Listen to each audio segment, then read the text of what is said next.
Nung nakaraang Miyerkules, 6:30 ng umaga. Sa kalagitnaan ng sarap ng tulog, kailangan ko na ulit ilabas yung kotse dahil baka abutin na naman ng baha. Na napapabalita sa bagyong Karina na palabas din ngayong araw. Palatandaan ko kasi pag abot na ang tubig sa gate, need na talaga ilikas ang kotse kasi ito yung sukat ng kakayanin ko pang ilusong yung sasakyan. Lilipat ko ulit siya kung saan ko siya pinarada last year sa tapat ng barangay dahil mataas ng lugar na to eh.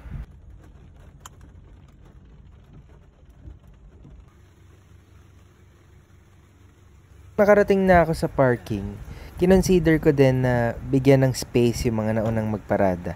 Just in case gusto nilang lumabas na nakaharang ako. So meron pa silang space para umatras. Dito ulit no, last year dito din ako nag-park.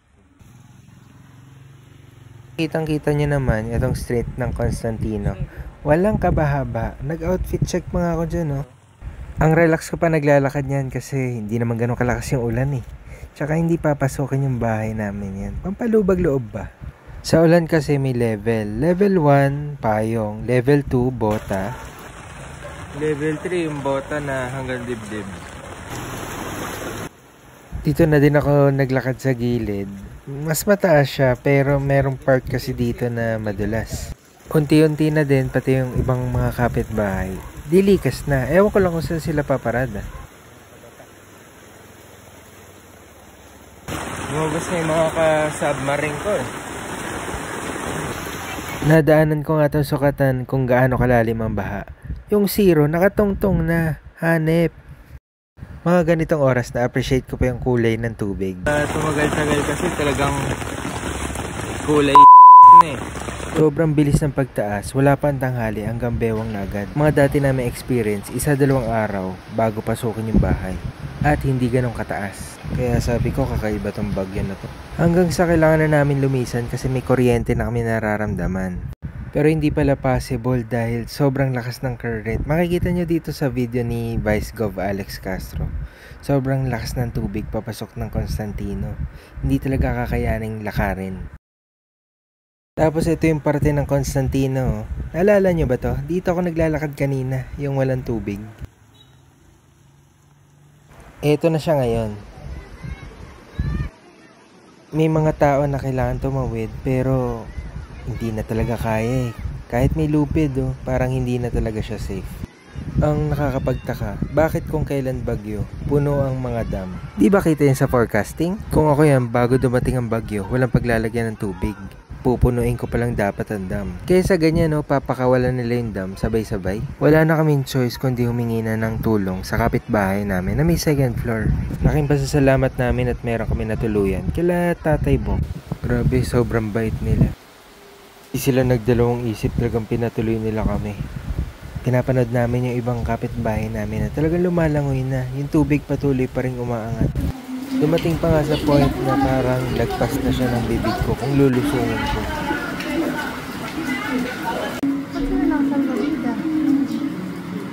After namin magpalipas ng gabi, ito na yung day 2. Susubukan ko silipin yung bahay, ano na ba nangyari? Mga gamit pa bang nailigtas?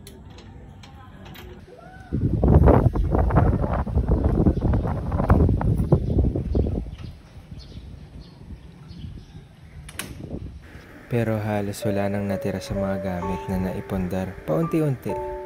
Kahit yung ref na pinatong namin sa mesa, nakatumba na. Pati mga damit na ina-expect ko na may makukuha pa ako, wala na. Lahat basa na. Nakita ko to parang wala na akong gana. Meron pa bang maisisave? Meron pa ba kaming babalikan? Pati itong cabinet makikita nyo dito, may linya. Talagang inabot pati yung loob.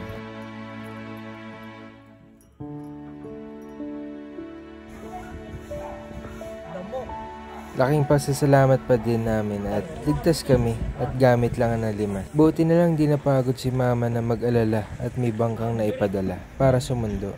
So dinaanan namin, ayan, ang dami namin mga kapitbahay na talagang lubog pati kotse at hanggang bewang, hanggang dibdib pa rin ang iba.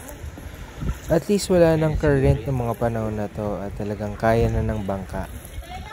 Nung naibaba ko na yung mga gamit, sinubukan kong silipin muna yung kotse.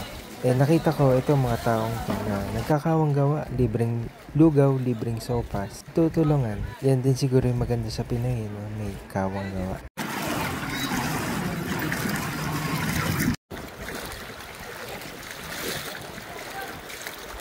Dito banda yung malakas na current kahapon.